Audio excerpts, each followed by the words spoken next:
All right. So 5G.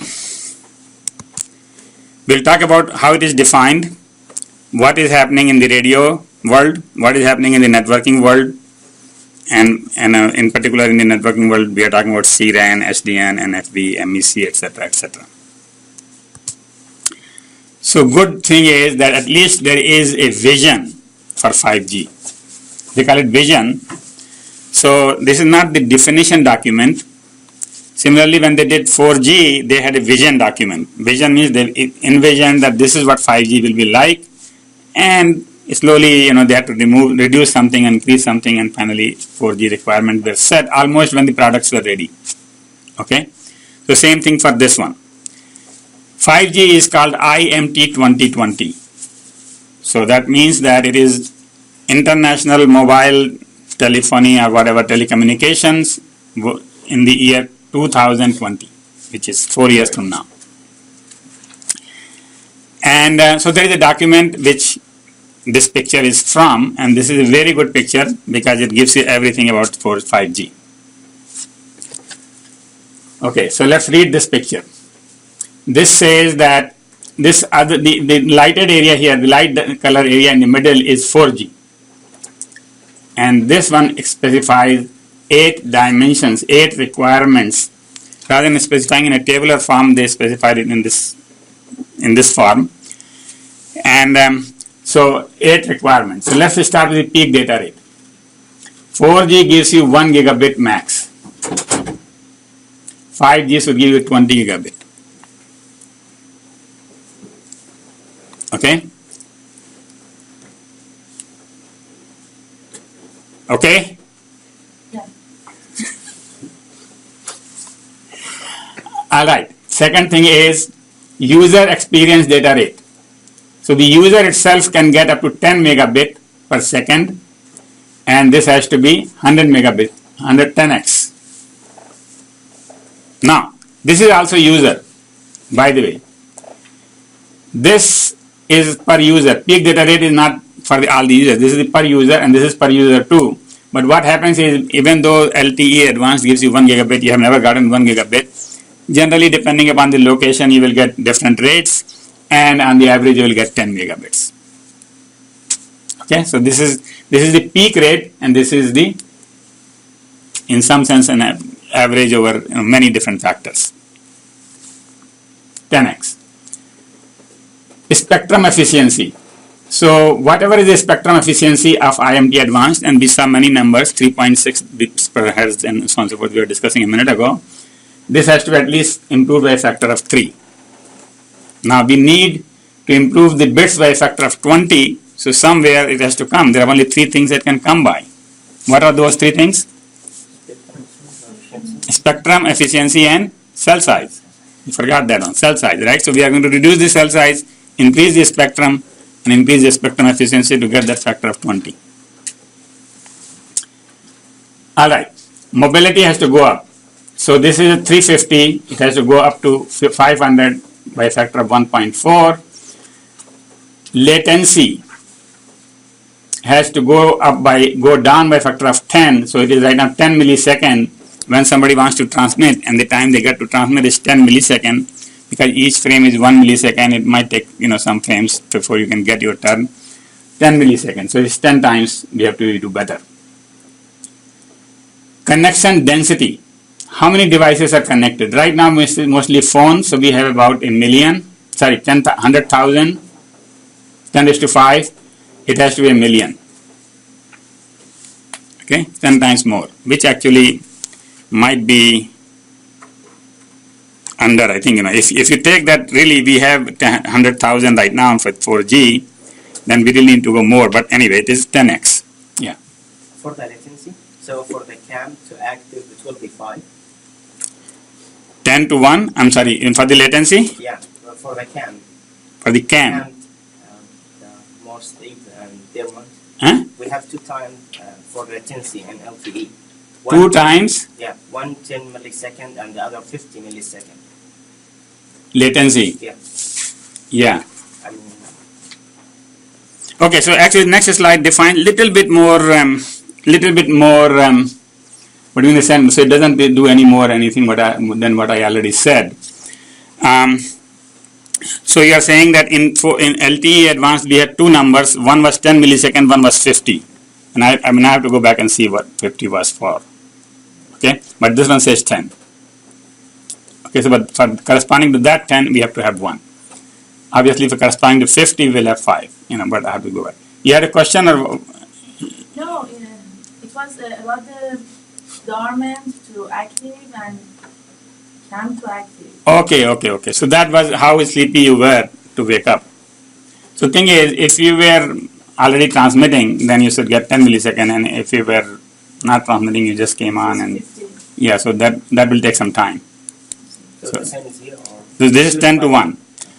10 corresponding to 10, which is dormant to active, and the second one was from The cam to active. yeah, whatever. So that one requires a little bit more time for yourself to wake up and to tell the network that you are up.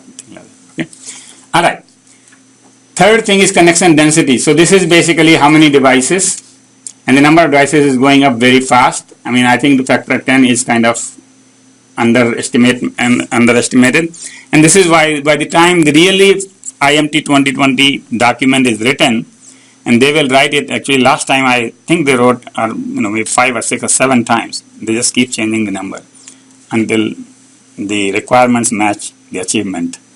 If you can't achieve it, there's no point in having a requirement. So right now it is 10:6. Network energy efficiency has to go up by 100x. So we are spending too much electricity. Everybody is concerned about energy. Not only in the devices, of course we are concerned about the devices, but also in the towers. So we need to improve by a factor of 100. Area traffic capacity. So this is the device number and this is the traffic number. So every meter we should be able to do 10 megabits per second in every meter square. Okay. So that one basically tells you that you could have very congested areas such as inside a mall, inside a metro train. Everybody just jam packed next to each other and with a cell phone, talking on the cell phone, watching something, doing something. Those are very high dense environment, and so there you will need that. Okay, so I think I covered all the 8 metrics. Any question about any of those 8? If you don't have it, then I can probably skip the next slide, but let's just see. So the next slide basically goes into the text explanation of the same figure, and then in the text they mention that it could be 10 gigabyte for mobiles and 20 gigabyte under certain conditions. So 20 gigabits is maximum, and so that is basically probably you're staying stationary and you have a tower or something, so you can get 20 megabits. We have antenna outside, so you can get 20 megabits, but you are moving with a tiny mobile, you might get 10. Okay, so the conditions can change. The user experience data rate 100 megabit in the urban and suburban areas, but 1 gigabit in hot spots. So what is the hot spot? Hot spot is like if they set up in a busy area like a tower, like a mall and other places we talked about, then you should be able to get 1 gigabit. Latency, we talked about that. Mobility, maximum speed at which the seamless handover and QoS is guaranteed. So if you are going at 500 miles per hour, you should not lose a phone call. That is the seamless handover. You can go from tower to tower to tower without losing your phone call. And QoS is guaranteed, means your quality of the voice is guaranteed. Connection density, we already know. In energy efficiency, bits per joule, no big deal. Spectrum efficiency, bits per hertz, and the traffic capacity throughput. So I think those are all normal metrics. Okay. Any question about any of those 8 metrics? And by the way, this document is very easy to read. It's not very long. It's 21 pp, 21 pages. And so you might just want to read that. The problem is that if you look for 5G requirements, you will get hundreds of documents. Every company has their own requirement document which they are thinking, they are proposing. So if they are proposing to ITU, then they think that is the requirement. And so you can get confused. But this is the current September 2015. This is the current ITU document. Okay, so at least this is true today, and this says -0. So this is the 0th version of it. By the time the requirements are done in 2020, it will be 9th or 10th version. Okay, so these things keep changing. All right. This document also talks about which requirements are important. And the importance depends upon the application. So they specify 3 applications. One is enhanced mobile broadband. That is what we are doing with the cell phone today. With the cell phone, we are doing mobile broadband. Mobile because it is a mobile phone. Broadband because it is high speed network data access, right? And so enhanced, we have to make it even better. So if you have whatever with the cell phone you are doing, and so let's see that. So this area in the diagram is for cell phones, smartphones. On the smartphone, it is very important that your data rate be high, that all of these numbers be high, but it is not so important that your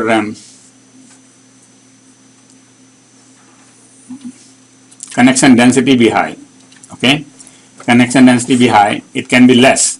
Connection density high is required only for the third application, which is machine type communication, IoT.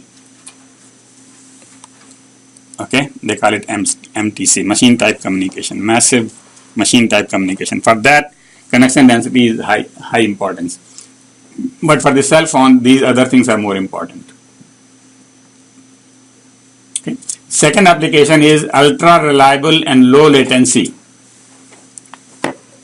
So there are applications which need high reliability and very low latency, generally related to safety. Okay, safety real time. Okay, if you have a bridge monitoring system or something which can cause a disaster, there for those applications, and those are shown in yellow here, 2 important things are mobility and I wish I would not have cut off there, but anyway. And now the question is why mobility? So I think this ultra reliable low latency communication may be related to trains. Okay, where there is safety or something like that. So that's why they put mobility as the high importance. Okay. Should be mobility and latency. Eh? Should be mobility and latency. Yeah, of course. So latency is the last one here, bottom. Because it is low latency. Yeah, that's important. And the machine type communication, they don't care for any of the other metrics. Everything else is low except for energy efficiency is medium and the connection density is high. Okay, so now what we learned from this slide is basically that there are 3 types of applications, 3 categories of applications. There are many, but one is low throughput, high number, which is the machine type communication. Another one is high throughput, and that is mobile broadband, cell phone, and everything else in between.